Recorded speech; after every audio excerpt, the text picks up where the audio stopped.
A Charter Commissioner's Guide to Election Reform. Sightline asked former commissioners for their best advice. Here's what they had to say.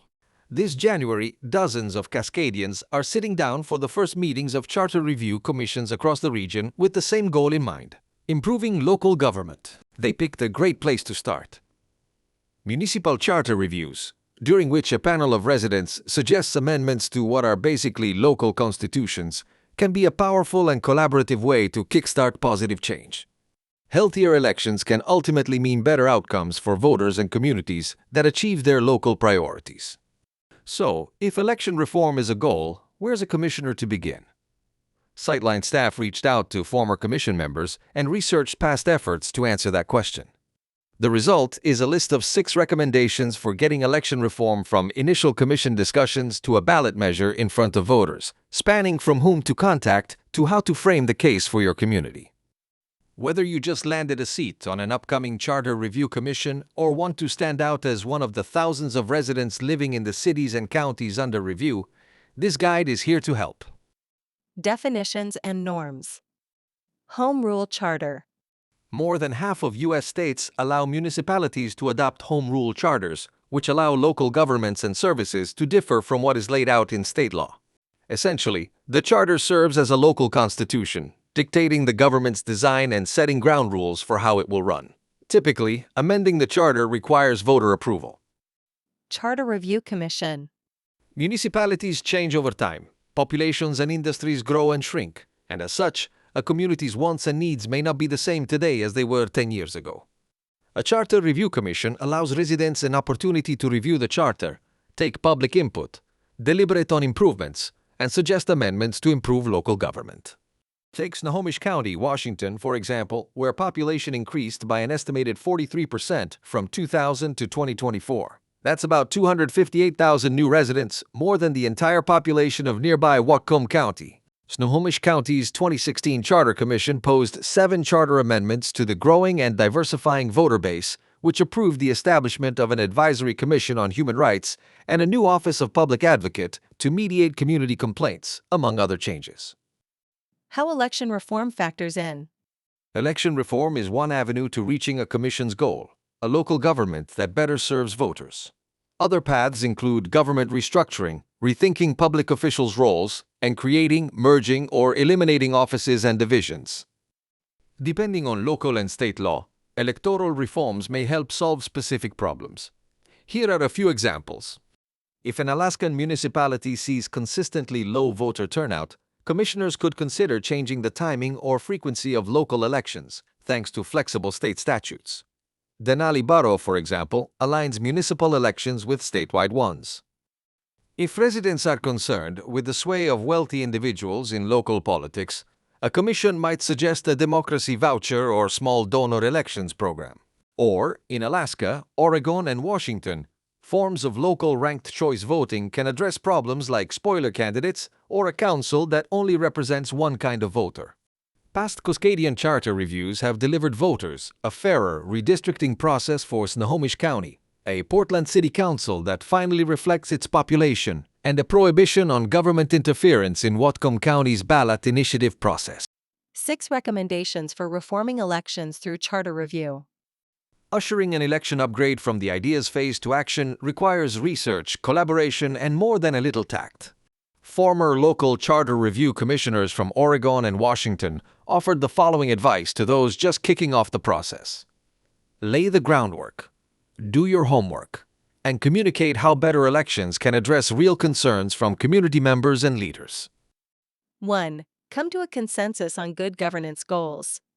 If commissioners can agree on a set of broadly acceptable and nonpartisan guiding principles for what they want to accomplish, they can collectively set the stage for electoral reforms that bring a municipality closer to its values.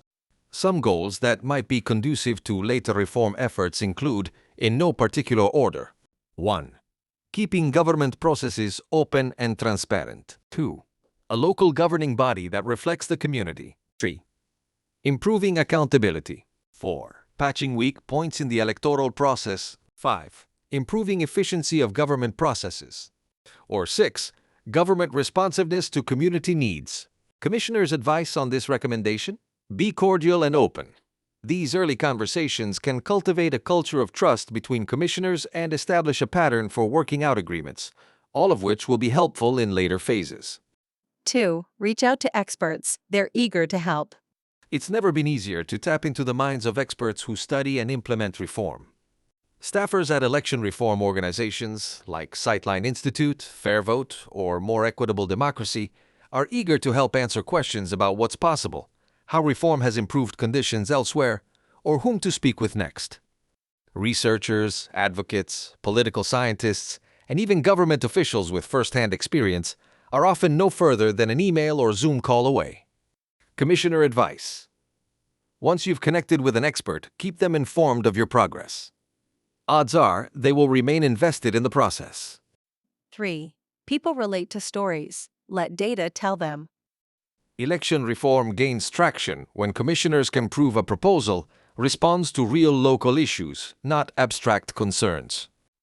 Election-related data, usually available through municipal and state government websites, can provide most or all elements of a great, clear story. Who, what, when, where, why, and most importantly, how reform can make it better.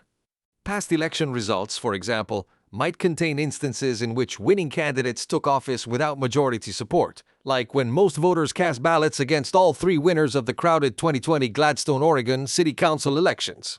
Surely there's a better way to let majority rule? Spoiler, there is.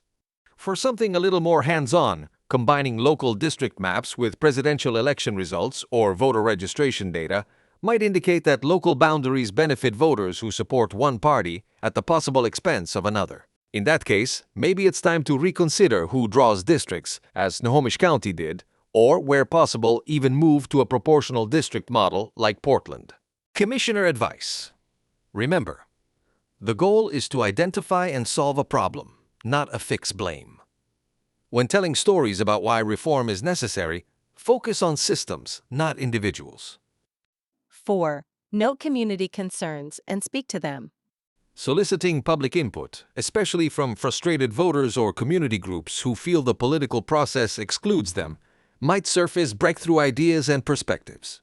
Commissioners might also consider reaching out to elected officials and community leaders to get a sense of their concerns and interests. Former officials can have particularly valuable viewpoints. Distance from elected or appointed office can bring fresh perspective on what is worth changing in local government, without the pressure of having to seek re-election or retain one's job. Commissioner advice. Further down the line, identifying how a commission proposal addresses concerns from voters and local leaders may help legitimize reform and possibly even freeze opposition. 5. Divide and conquer to study reforms and legal realities. With problems clearly defined, commissioners can turn their focus to reforms that plausibly move the community closer to its values. Not all reforms will be possible everywhere. It might be a really great idea for Washington cities to move to even-year elections, but it's not currently possible under state law. Understanding federal, state, and local law is essential if commissioners want to avoid advancing reforms that are appealing in theory but unworkable in practice. Breaking into subcommittees that report back to the whole commission may make it easier to study different reforms, compare legal options, consult specialists, and understand trade-offs. The most recent City of Portland Charter Review Commission, for example, had separate subcommittees that helped design its ultimately successful proposal. One group studied methods for running city council elections, the other different forms of government.